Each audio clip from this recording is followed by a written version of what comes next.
नमस्कार, आप देख रहे हैं 4 पीएम और मैं हूं आपके साथ निधि तिवारी। एसआईआर को लेकर एक के बाद एक जिस तरह के खुलासे हो रहे हैं, उससे इस पूरी प्रक्रिया पर सवाल बार-बार खड़े हो रहे हैं। बिहार के बाद अब पश्चिम बंगाल में जिस तरह की खबरें सामने आ रही हैं, वो बहुत हैरान करने वाली हैं। पश्चिम बंगाल से ये खबरें निकलकर सामने आ रही हैं कि इस पूरी प्रक्रिया में जो एसआईआर प्रक्रिया है, उसमें ईआरओज यानी कि इलेक्टोरल रजिस्ट्रेशन ऑफिसर जो स्थानीय अधिकारी होते हैं, जिनकी जिम्मेदारी होती है कि किसका नाम जोड़ना है और किसका नाम हटाना है, उस जिम्मेदारी को भी केंद्रीय निर्वाचन आयोग ने ले लिया है, यानी कि उनको उस पूरी प्रक्रिया से बाहर कर दिया गया है। ये बड़ा खुलासा हुआ है इंडियन एक्सप्रेस की रिपोर्ट में और इसको लेकर के ईआरओज ने लेटर भी लिखा है चुनाव आयोग को। बिहार की क्योंकि बिहार में आप देख रहे थे कि सारी चीजें हो गई, वहां पर ये सब कुछ खुलकर सामने ही नहीं आ पाया, इसलिए नहीं आया क्योंकि वहां पर एनडीए की सरकार थी। लेकिन यहाँ वेस्ट बंगाल में जो सिविल सर्विसेज ऑफिसर्स हैं, उनका जो एक एसोसिएशन है,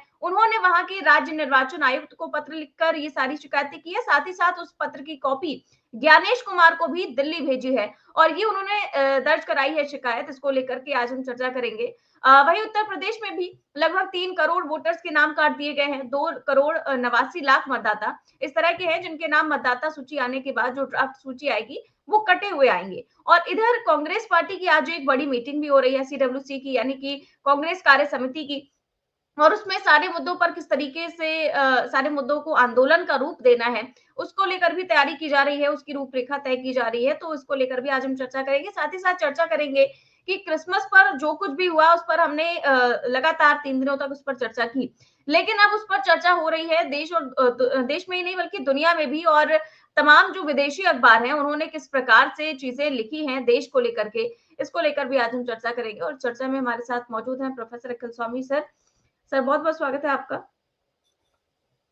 तो सर एसआईआर प्रक्रिया को लेकर के तो हमेशा सवाल उठते हैं, ये हमने देखा है और हर वक़्त इसको लेकर के हम चर्चा भी करते हैं जब से बिहार चुनाव हुआ है तब से लेकर अब तक। और अब बिहार में जिस तरीके की खबरें आ रही हैं एसआईआर को लेकर के कि एसआईआर में जो इंडियन एक्सप्रेस ने बड़ी खबर आज की है और ये बताया कि कैसे एसआईआर की प्रक्रिया से जो इलेक्टोरल रजिस्ट्रेशन ऑफिसर्स होते हैं, यानी कि मतदाता सूची में जो नामों को दर्ज कराने वाले अधिकारी होते हैं, उनको इस पूरी प्रक्रिया से उनको हटा दिया गया। उनको पता ही नहीं है कि किसका नाम दर्ज किया जा रहा है और किसका नाम हटाया जा रहा है। बिहार वाली प्लेबुक से कहीं ज़्यादा आगे चला गया है बंगाल, क्योंकि यहाँ पर जो स्थानीय अधिकारी हैं, उन्हें नहीं पता कि कितने लोग के नाम काटे जा रहे हैं और कितने के नहीं काटे जा रहे हैं, क्यों काटे जा रहे हैं। और जो ईआरओज़ होते हैं, उनको एसआईआर के तहत अंत में किसके नाम कटेंगे, किसके नहीं कटेंगे, इनके पास ये अधिकार होता है। लेकिन पश्चिम बंगाल के ईआरओज़ ये कह रहे हैं कि हमें इस बारे में कुछ पता ही नहीं है।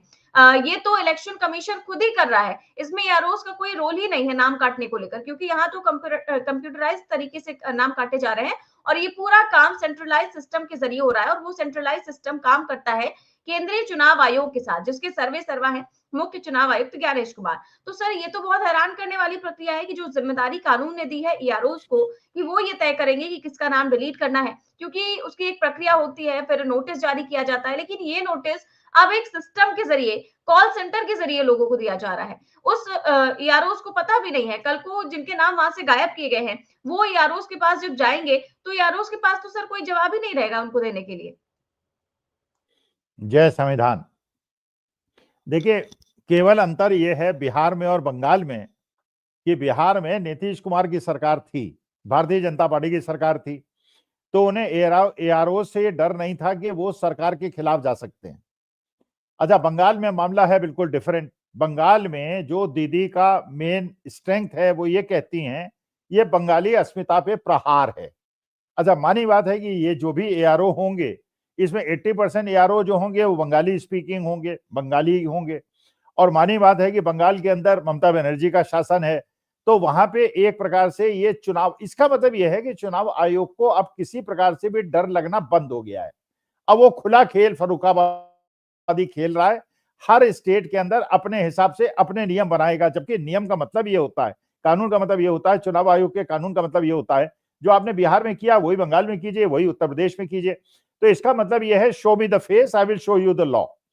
तो लॉ इन्होंने बंगाल में अलग कर दिया, बिहार में अलग कर दिया, उत्तर प्रदेश में अलग कर दिया, क्योंकि बंगाल में खतरा था कि वहां पे जो बंगाली अस्मिता का प्रश्न है बहुत ज्यादा खतरनाक हो जाएगा। अच्छा, आप खुद बताइए, जो फील्ड लेवल का ऑफिसर है उसे फील्ड कंडीशन और किसी वोटर के अस्तित्व के बारे में ज्यादा ज्ञान होगा, वो ज्यादा उसको वेरीफाई कर सकेगा, या दिल्ली में बैठा हुआ मुख्य चुनाव आयुक्त का अधिकारी कर्मचारी? भाई उसमें आप कैसे कॉल सेंटर से किसी चीज को कर सकते हैं? मैं रहता हूं अपने घर में, मान लीजिए मेरा नाम कट जाएगा, तो मैं लोकल ऑफिसर के पास जाऊंगा कि भैया मेरे घर आ जाइए, मेरे घर को आके चेक कर लीजिए, मेरे घर के सामान को चेक कर लीजिए, पड़ोसियों से बात कर लीजिए, 100 पड़ोसियों से बात कर लीजिए, मेरे बिजली का बिल देख लीजिए, सारी चीजें देख लीजिए, और उसके बाद भी अगर आप मेरा नाम काटते हैं तो मैं कोर्ट में आपको घसीटूंगा। अब ये सेंट्रल केंद्रीय चुनाव आयोग कैसे उसे करेगा? लेकिन इसका मतलब यह है कि केंद्रीय चुनाव आयोग को अब डर लगना बंद हो गया है, उसे किसी प्रकार की कानूनी प्रक्रिया या किसी चीज का जवाब देने की आवश्यकता नहीं है। तभी मैं बहुत दिनों से कहता आ रहा हूं कि ममता दीदी को बहुत ज्यादा ओवर कॉन्फिडेंस में नहीं आना चाहिए। ये आपको भी चुनाव हराएंगे, बंगाल में आपको भी चुनाव हराएंगे, केंद्र चुनाव आयोग हराएगा, न्यूजीलैंड की, ब्राजील की, ऑस्ट्रेलिया की मॉडल्स आके 50-50, 100-100 वोट देंगी, और उसके बाद आप लोग रोते कलपते रह जाएंगे और कुछ नहीं होगा। तो जैसे ये बंगाल के और तमिलनाडु के अंदर ये हर जगह इसी प्रकार ऐसे ही तानाशाही के अंदर होता है, तो ये इसका मतलब ये है। लेकिन ये भी एक बात है कि नीचे के स्तर के अधिकारियों को ये बात समझ लेनी चाहिए। देखिए अति तो कभी ना कभी होगी, कभी ना कभी तो ऐसा होगा कि सत्ता बदलेगी, आज बदले, 2 साल बाद बदले, 5 साल बदले, लेकिन जब भी ये सत्ता बदलेगी उसके बाद निशाने पे कौन आएगा? निशाने पे आएंगे ये बीएलओज और ये एआरओज। फिर केंद्रीय चुनाव आयोग के अगर इन्हें बुलाया भी जाएगा कोर्ट के अंदर, ज्ञानेश कुमार गुप्ता जी का कानून मान लीजिए राहुल गांधी ने कहा कि हम बदल भी देंगे और आपको प्रोसिक्यूट करेंगे, वो कह देंगे हम क्या करें, फील्ड लेवल के ऑफिसर्स ने किया, फील्ड लेवल के ऑफिसर्स को जेल भेज दीजिए। तो ये तो फील्ड लेवल के ऑफिसर्स को ये समझना चाहिए कि सरकारी डिपार्टमेंट में जो आपको काम दिया गया है निष्ठापूर्वक संविधान के अनुसार आपको करना चाहिए, और अगर उसमें कोई कोताही करते हैं तो जेल आप जाएंगे। ज्ञानेश कुमार गुप्ता जी तो आपके कंधे पे बंदूक रख के चला देंगे और उसके बाद आप ही को जेल जाना पड़ेगा, वो जेल नहीं जाएंगे।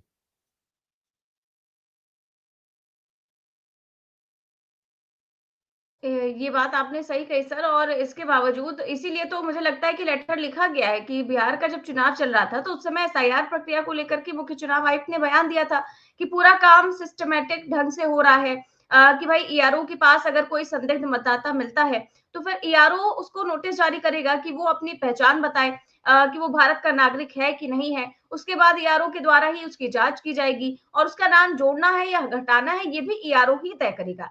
लेकिन अब जो खुलासे हुए हैं कि ज्ञानेश कुमार ने जो कहा वो तो होता हुआ दिख ही नहीं रहा है, ना तो बंगाल में हो रहा है और ना ही बिहार में हुआ। बिहार में तो सरकार ही एनडीए की थी, तो इसीलिए बहुत सारी चीजें ऐसी हुई जिनका खुलासा ही नहीं हो पाया। लेकिन बंगाल में हर एक चीज खुलकर सामने आ रही है कि यारों को अपने अधिकार तो दिए हैं, बता तो दिया कि भाई वो वोट डिलीट होंगे, वो बिना यारों की परमिशन के डिलीट नहीं होंगे, लेकिन ऐसा तो हो ही नहीं रहा है। पूरी की पूरी प्रक्रिया जो है वो तो सेंट्रलाइज कर दी गई है। और अब पश्चिम बंगाल हो या उत्तर प्रदेश हो या तमिलनाडु, वहां किस मतदाता को शामिल करना है, किस व्यक्ति को मतदाता सूची से हटाना है, ये जो सारी चीजें स्थानीय अधिकारी बीएलओ, ईआरओ और डीओ ये नहीं तय करेंगे, बल्कि ये सारी चीजें तो अब दिल्ली में बैठा चुनाव आयोग तय करेगा। और इसी को लेकर की चिट्ठी लिखी गई है कि अब पश्चिम बंगाल में जो एसआईआर हो रहा है उसमें ईआरओ का कोई रोल नहीं है नाम काटने को लेकर के। तो अब जो चिट्ठी लिखी गई है, आपको लगता है कि इस पर किसी प्रकार का कोई एक्शन होगा? क्योंकि चिट्ठी उसी को लिखी गई है जो ये सारी काम करवा रहा है, जिसका इस पूरी प्रक्रिया में हाथ है। नहीं नहीं, चिट्ठी लिखने से कोई फायदा नहीं होगा। कोर्ट में जाएंगे, कोर्ट में भी डेट में डेट पड़ेगी, जबकि वास्तविकता यह है, पहले सुप्रीम कोर्ट का ऑर्डर था, पहले भी आपको बता चुका हूं कि शीला कौल और पीके थुंगन का मामला था, जो आवासीय आवंटन का मामला था। सुप्रीम कोर्ट का जजमेंट था उसके अंदर कि ये जो लोकतांत्रिक रूप से चुने हुए लोग हैं ये कानून बना सकते हैं, लेकिन कानून में डिस्क्रिमिनेशन नहीं कर सकते। इनको कोई अधिकार नहीं है कि बने हुए अपने ही द्वारा बनाए गए कानून के अंदर ये कोई संशोधन कर दें। ये तो एक प्रकार का संशोधन हो गया ना भाई। उत्तर प्रदेश के अंदर आपने कुछ और किया, बिहार के अंदर कुछ और किया, बंगाल के अंदर कुछ और किया। हाउ कैन यू डिस्क्रिमिनेट भाई? अभी तक जैसे मान लीजिए इन्होंने कहा था कि सीसीटीवी फुटेज हम नहीं दिखाएंगे, 45 दिन के बाद उसको नष्ट कर देंगे। इन्होंने कहा कि साहब हम अपने नियमों को खुद ही बदलते चले गए, जैसे जैसे इन्हें लगा कि खतरा बढ़ता जा रहा है इन्होंने नियम बदल दिए। चलिए नियम बदल दिए, आपको अधिकार था, सुप्रीम कोर्ट उसमें इंटरवीन नहीं कर सकता था।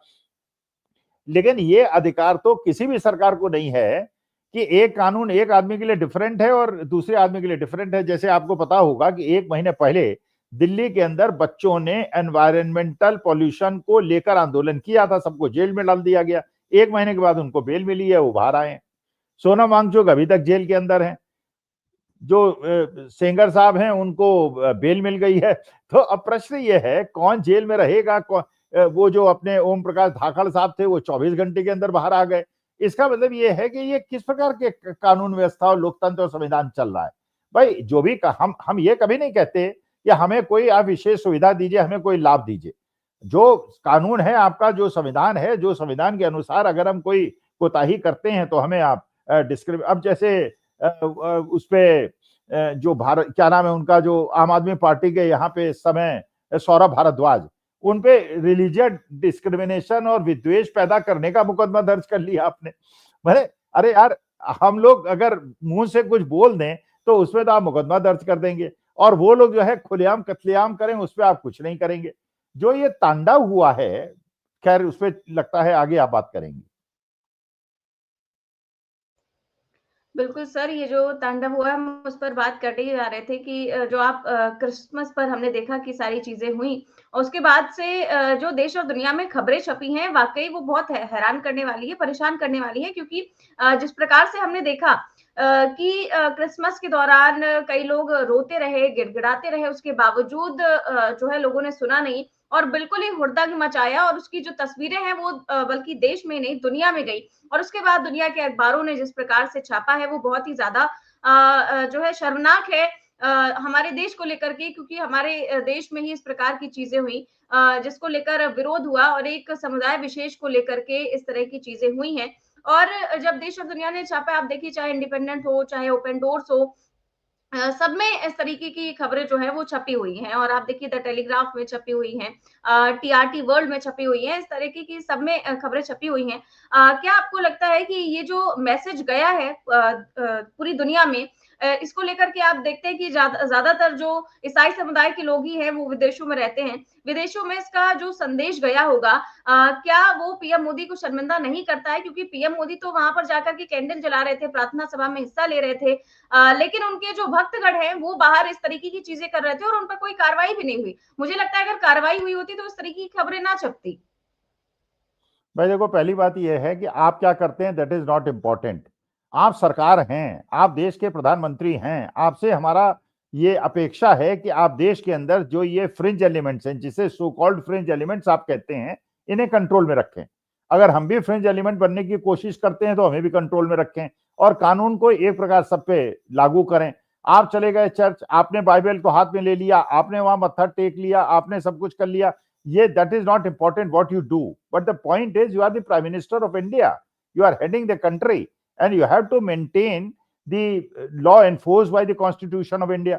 आप ये बताइए निधि, एक नाम मुझे क्रिश्चियन ऐसा बता दो जो गैंगस्टर हो या गुंडा हो या बदमाश हो, एक पूरे हिंदुस्तान के अंदर अगर 1 करोड़ पॉपुलेशन में क्रिश्चियंस की है, क्या एक भी नाम बता सकती हो जो फ्रॉडस्टर हो? या एक नाम नहीं बता पाओगे आप? क्योंकि नॉर्मली देखिए, अभी कल आपने देखा होगा न्यूज 24 में राजीव रंजन सिंह ये कार्यक्रम कर रहे थे, चर्च के आसपास वो घूम रहे थे, लोगों से प्रतिक्रिया ले रहे थे, बहुत सारे बच्चे उन्हें मिले, बुजुर्ग मिले, जितने भी क्रिश्चियन लोगों से उन्होंने बात की, हर क्रिश्चियन ने ये कहा कि हमारे धर्म का सिद्धांत है जो हमें जीसस ने बताया, क्षमा करो, हमने क्षमा कर दिया।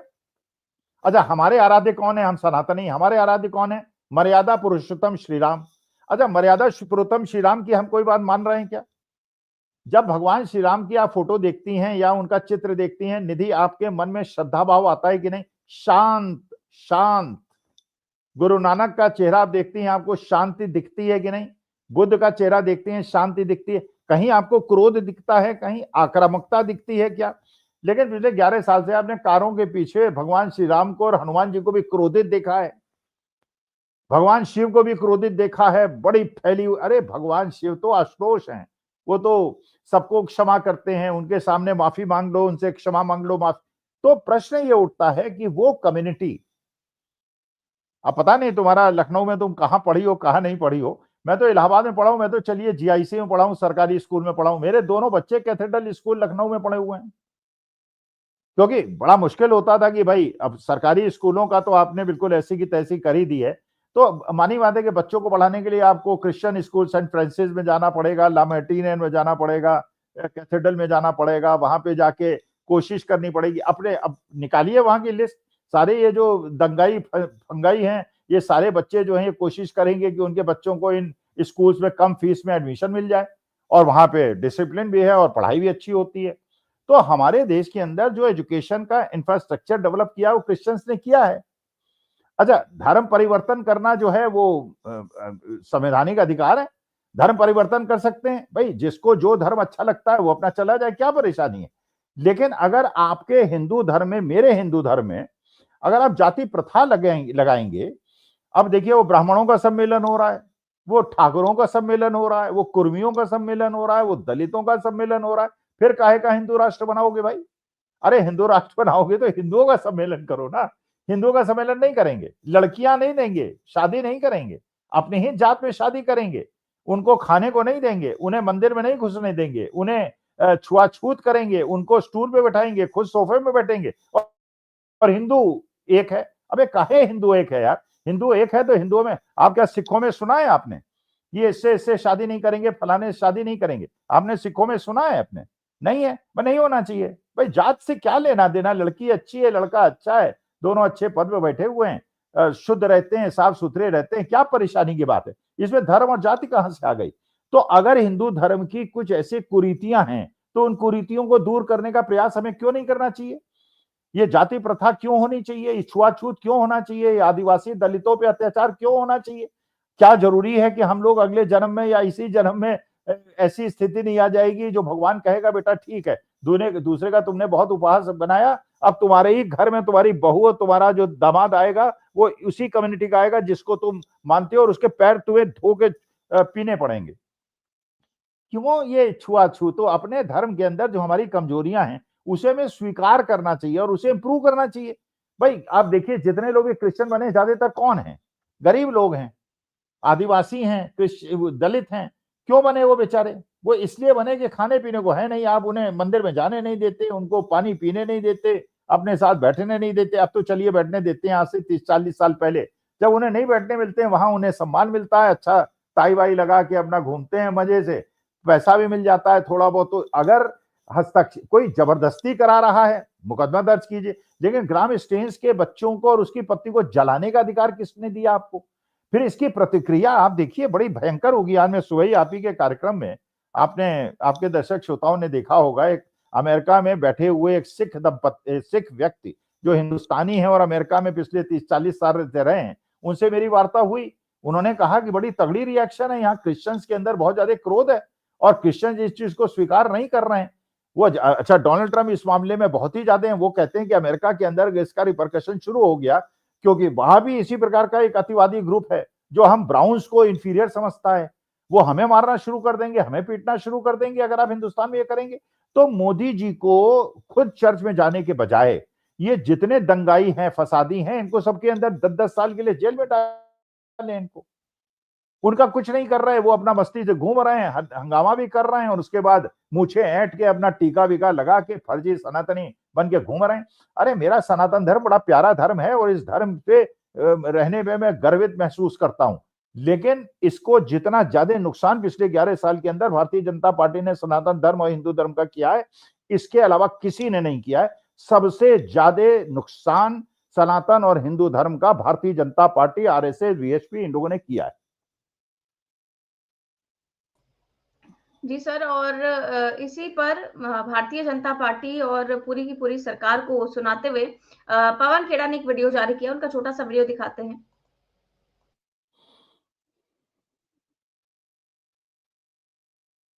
लोग चर्चेज में जाकर, मॉल्स में जाकर तोड़फोड़ मचा रहे हैं, सांता क्लॉज की टोपी खींच रहे हैं, उसको दौड़ा रहे हैं, गुंडागर्दी का एक माहौल बना रहे हैं। एक अजीब सी परंपरा हमने देखी पिछले 10-11 सालों में कि रामनवमी हो या हनुमान जयंती हो तो साहब ये लोग चले जाएंगे मस्जिदों के बाहर डीजे बजा बजा के, उकसाने वाले गाने लगा लगा के नाच रहे हैं। क्रिसमस है तो चर्च के बाहर हनुमान चालीसा पढ़ रहे हैं। आपने कभी सोचा है? मतलब बेवकूफी है, मूर्खता है, गुंडागर्दी है। अपने त्योहार में अपने मंदिर, अपने घर, अपनी सड़कों पर नहीं, मस्जिदों के बाहर जाकर डीजे बजाएंगे। उनके त्योहार में वहां जाकर हनुमान चालीसा पढ़ेंगे। क्यों साहब? ये खरपतवार है, और ये खरपतवार नतीजा है आरएसएस की जो जहरीले बीज जो इन्होंने बोए हैं, प्रधानमंत्री नरेंद्र मोदी ने बोए हैं, संघ ने बोए हैं, आज से नहीं कई सालों से बो रहे हैं। ये खरपतवार उन्हीं बीजों से निकला है। इनके आचार में हिंसा है, इनके विचार में नफरत है। ये हिंदू नहीं है, ये इनका कोई धर्म हो ही नहीं सकता, इनका धर्म ही नफरत है। तो कम से कम मैं अपने धर्म, अपने देश, अपने समाज को इस खरपतवार से जरूर बचाऊंगा। पूरे विश्व में लोग हंस रहे हैं, हैरान हो रहे हैं कि भारत को हो क्या गया, इतनी पुरानी सभ्यता, और इतना डर सांता क्लॉज की टोपी से डर गए। और खैर ये टोपी की सियासत तो साहब नरेंद्र मोदी जी करते रहे, आज से नहीं कर रहे हैं, लगातार कर रहे हैं। कपड़ों से पहचानना, शमशान, कब्रिस्तान, टोपी, यही सब बातें इन्होंने सीखी, यही सब बातें ये सिखा रहे हैं। लेकिन सुबह सुबह खुद चर्च जरूर चले गए। तो इस दौरे सियासत का इतना सा फसाना है कि बस्ती भी जलानी है और मातम भी मनाना है। चले गए, केरला में चुनाव है तो मोदी जी आज चर्च चले गए। गुंडों को अपने नहीं रोक पा रहे, जो इनकी फौज है इनको नहीं रोक पा रहे या रोकना नहीं चाह रहे। ये ऐसी परंपरा है कि जहां स्वामी विवेकानंद जीशु पर्व के नाम से वो मनाते थे, और आज भी उनकी याद में आज के दिन रामकृष्ण मिशन पूरे विश्व में जहां जहां एक मिशन है वहां जीशु पर्व मनाते हैं, यानी कि जीसस क्राइस्ट का ये त्योहार मनाते हैं। तो ये समृद्ध परंपरा को इस तरह की खरपतवार, इस तरह के जहरीले जो बीज आरएसएस ने बोए हैं, हम अपने सभ्यता को, अपने धर्म को, अपने देश को इनसे बचाएंगे। और मैं विश्व भर को यह कहना चाहूंगा कि इनको देखकर यह धारणा मत बनाइए कि हिंदू ऐसे होते हैं या भारतवासी ऐसे होते हैं। जी नहीं, ये बहुत कम संख्या में प्रधानमंत्री के गुंडे हैं, जो बहुत कम संख्या में हैं, और इनको हम निपटना हम जानते हैं। आज से नहीं, कई सालों से इनसे हम निपट रहे हैं, फिर भी निपटेंगे। मेरी क्रिसमस अगेन। तो सर, पवन खेड़ा ने जो सवाल उठाए, और एक बात इससे ये भी सवाल खड़े होते हैं कि अगर आप देख रहे हैं कि यहाँ पर क्रिसमस के दिन ऐसा हो रहा है, मान लीजिए अगर जो दूसरे फेस्टिवल्स है, जो हिंदुओं के फेस्टिवल्स है, क्योंकि कई सारे आप देखते हैं कि लोग जो है, कई धर्मों के लोग विदेशों में भी रहते हैं। अगर हमारे फेस्टिवल्स के बीच में विदेशों में इस प्रकार की चीजें की जाए कि दिवाली न मनाने दी जाए, होली न मनाने दी जाए, उनको कहे कि आप नहीं कलर से नहीं खेल सकते हैं, आप पटाखे नहीं जला सकते हैं, अगर इस तरीके की चीजें होंगी तब क्या भारत में रिएक्शन आएगा? नहीं, देखिए, मैं पवन खेड़ा की इस बात से बिल्कुल सहमत हूं। हमें हाथ जोड़ के पूरी वर्ल्ड कम्युनिटी से, इंटरनेशनल कम्युनिटी से माफी मांगनी चाहिए।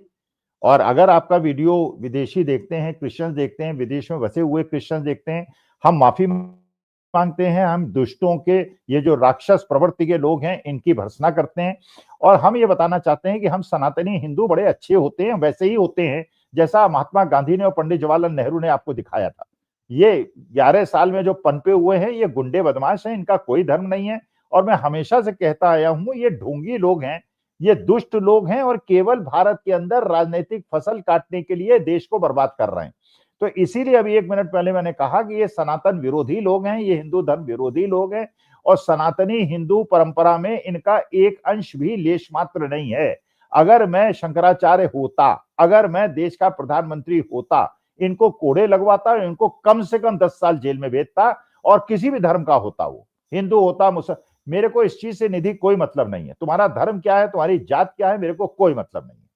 अगर तुम दलित लड़की भी होती, तुम मुसलमान होती, तुम क्रिश्चियन होती, तुम सिख होती, तुम कोई होती, मुझे इससे कोई मतलब नहीं है। मेरे को केवल मतलब यह है कि तुम अच्छे हो या खराब हो।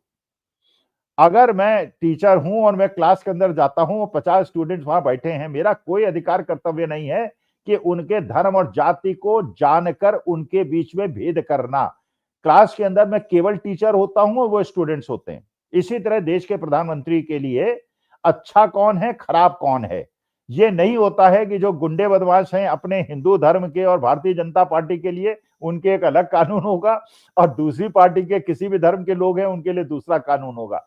मेरे लिए, देखिए, ये पहले भी बता चुका हूं, 4 ऐसे प्रोफेशंस हैं जिसके अंदर डिस्क्रिमिनेशन किया ही नहीं जा सकता। एक राजा, एक वैद्य, एक पंच, और एक अध्यापक। We cannot discriminate. ये हम, अगर मैं डिस्क्रिमिनेट करता हूं तो मैं अध्यापक हूं ही नहीं। I am not suppose to call myself a teacher. Teacher means मैं अध्यापक, जैसे उन्होंने किया था, द्रोणाचार्य ने किया था, वो वास्तविकता में अध्यापक योग्य नहीं था। चाहे उसको लोग जस्टिफाई करें, उन्हें राजपूतों के बच्चों को पढ़ाना था, उनका मैंडेट था, इसलिए उन्होंने एक आदिवासी बच्चे के अंगूठे कटवा लिए। वो शिक्षक अपने को नहीं कह सकते, आचार्य नहीं कह सकते, वो द्रोणाचार्य नहीं है। द्रोण कहें अपने को, आचार्य नहीं कह सकते। आचार्य का मतलब यह है, जैसे आप देखते हैं गंगा जो है जब बहती हैं तो उसके अंदर सब उसका पानी पीते हैं, सब उसका आनंद लेते हैं। हवा, जो प्रकृति बनाई हुई चीजें हैं वो सबके लिए हैं। इट डजंट डिस्क्रिमिनेट, प्रकृति डिस्क्रिमिनेशन नहीं करती, परमेश्वर डिस्क्रिमिनेशन नहीं करते। परमेश्वर अगर मान लीजिए पूरा विश्व ब्रह्मा जी ने बनाया है, तो ये थोड़ी पाकिस्तान के अंदर वो धूप नहीं निकालते हैं और हवा नहीं देते और पानी नहीं देते, वहां देते हैं, क्योंकि प्रकृति को, परमेश्वर को और इन 4 संप्रदाय के लोगों को डिस्क्रिमिनेशन का अधिकार नहीं है। जो भी डिस्क्रिमिनेशन करता है, आप जाइए अपने घर के अंदर कीजिए, अपने मोहल्ले में कीजिए, अपने समाज में कीजिए, अपने परिवार में कीजिए, लेकिन जिस दिन आप देश के प्रधानमंत्री बन जाते हैं, अगर मैंने गलत काम किया है, I am ready to face the punishment, but you don't have any right to discriminate. एक तरफ तो सर देश में ये सब चल रहा है और दूसरी तरफ बांग्लादेश में एक बार फिर से हिंसा की आग जो है वो भड़क उठी है और बांग्लादेश में हिंदुओं को निशाना बनाया जा रहा है। और हाल ही में जो दीपू चंद्र दास और अमृत मंडल की हत्या की गई है, इसको लेकर के अब भारत में चर्चाएं तेज हो गई हैं। और इस बीच जो त्रस्त है, बांग्लादेश में फंसे जो भारतीय हैं और सताए जा रहे हैं हिंदू नागरिक, वो आतंक से बचने के लिए भारत से सीमाएं खोलने की गुहार लगा रहे हैं और सरकार से कह रहे हैं कि बॉर्डर खोल दो, हमें बचा लो। बांग्लादेश में फंसे हिंदुओं की भारत से गुहार। अब इसको लेकर के क्या आपको लगता है कि प्रधानमंत्री कुछ करेंगे? क्योंकि जब वहां के नागरिक ही गुहार लगा रहे थे, अब तक तो आप देख रहे थे कि विपक्ष आवाज उठा रहा था कि वहां के हिंदुओं के लिए आवाज उठाओ, उनको बचाओ, लेकिन अब तो खुद नागरिक ही गुहार लगा रहे हैं। अब क्या भारत सरकार कुछ कदम उठाएगी? देखिए, भारत सरकार ने, वास्तविकता में मोदी जी ने पिछले 11 साल के अंदर हमारी देश की स्थिति इतनी कमजोर कर दी है। अमेरिका बेड़ियां डाल डाल के दूसरे देशों को, लोगों को नहीं भेज रहा, केवल भारतीयों को भेज रहा है। बांग्लादेश के अंदर स्थिति हो रही, न्यूजीलैंड, ऑस्ट्रेलिया, अरे ये जो कर रहे हो, ये न्यूटन का थर्ड लॉ फॉलो करेगा। हम लोग तो बार बार अपने को कह रहे हैं, और हम तो हमेशा, हमें तो इस बात से प्रेरणा मिलती है कि हमारे सनातन काल से हम लोग चले आ रहे हैं, हमारे पूर्वज, हमारे पुरखे, उन्होंने क्या क्या नीतियां बनाई हैं और किस प्रकार से लोग भारत से प्रभावित होते थे और कहते थे कि ये है spiritual capital of the world. Kashi जाते थे, प्रयाग जाते थे, मथुरा जाते थे, ऐसा आनंद आता था कि जैसे विश्व की ये सांस्कृतिक राजधानी है। और यही हमारे काशी हिंदू विश्वविद्यालय का गीत भी था, जो पंडित मदन मोहन मालवीय ने बनाया था। तो ये जो बेसिक इशू है कि आज के तारीख में हमको आइसोलेट कर दिया है, हमारे धर्म को बदनाम कर दिया है, हमारे लोगों को बदनाम कर दिया है, हमारे विदेश में बसे हुए परिवार के लोगों को इन्होंने असुरक्षित कर दिया है। आज सुबह भी जो आपने वीडियो 4 PM के अंदर देखा, 8:30 से लेकर 9 बजे तक अजीत सिंह के साथ जो मेरा इंटरव्यू हुआ था, वो अपने लिए भी आशंकित हैं। 25-30 साल से अमेरिका में रह रहे हैं, लेकिन वो कह रहे हैं वहां भी एक बहुत बड़ा ग्रुप है जो व्हाइट सुप्रीमेसी चाहता है, जो हम ब्राउन्स और ब्लैक से घृणा करता है। इन चीजों का एडवांटेज लेके वो हमारे भारतीय जो बेचारे करोड़पति अरबपति हैं, जिन्होंने मेहनत करके अमेरिका के अंदर पैसा कमाया है और भारत के अंदर भी भेजते हैं, वो खतरे में आ गए हैं। बिल्कुल सर, इसका सीधा-सीधा प्रभाव जो है वो पड़ रहा है भारत पर। और मुझे लगता है कि आगे भी इस तरीके की चीज़ें देखने को मिलेंगी जब भारतीयों पर ही, आपने सही कहा कि उन्होंने सही बताया कि भारतीयों पर ही कहर बर पाएँगे। जो बाकी देश हैं वो भी जब अल्पसंख्यकों के साथ भारत में इस तरीके का व्यवहार होगा। बहुत-बहुत शुक्रिया सर आपका आज की चर्चा के लिए। तो आप देख रहे थे आज की चर्चा, जिस प्रकार आपने देखा कि एसआईआर को लेकर के तमाम सवाल जो है वो लगातार खड़े होते रहे हैं बिहार इलेक्शन से लेकर के। और अब जब 12 और राज्यों में हो रहा है एसआईआर, तो उसमें से एक राज्य बंगाल भी है, जहां पर इस प्रकार की चीजें सामने आ रही हैं कि ईआरओ से सारे अधिकार ही छीन लिए गए। ऐसा जो ईआरओ है उन्हीं का आरोप है कि हमको तो पता ही नहीं है कि किसके नाम काटे जा रहे हैं, किसके जोड़े जा रहे हैं। ये सब कुछ तो सेंट्रलाइज तरीके से हो रहा है, कंप्यूटराइज्ड हो रहा है, और हमें तो किसी बात की कोई जानकारी नहीं है। अब अगर कोई भी नागरिक आकर हमसे पूछेगा कि भाई हमारा नाम क्यों कटा है, तो हमें तो उसके बारे में कोई जानकारी ही नहीं होगी। और इसको लेकर के जो ईआरओज हैं, उन्होंने लेटर लिखा हुआ है ज्ञानेश कुमार को कि भाई ये जो अधिकार है वो हमसे छीने जा रहे हैं। हमें तो कानून ने अधिकार दिया है कि हम ये सारी चीजें, इन सारी प्रक्रिया पर ध्यान रख सके। लेकिन क्योंकि ऐसा नहीं हो रहा है तो इसको लेकर के उन्होंने चिंता जताते हुए लेटर लिखा है। देखते हैं इस मामले में क्या कुछ होता है। इसको लेकर के आज हमने चर्चा की। कैसी लगी आपको? हमें कमेंट बॉक्स में अपनी राय जरूर दें। चैनल को सब्सक्राइब भी करें और ज्वाइन भी करें। नमस्कार।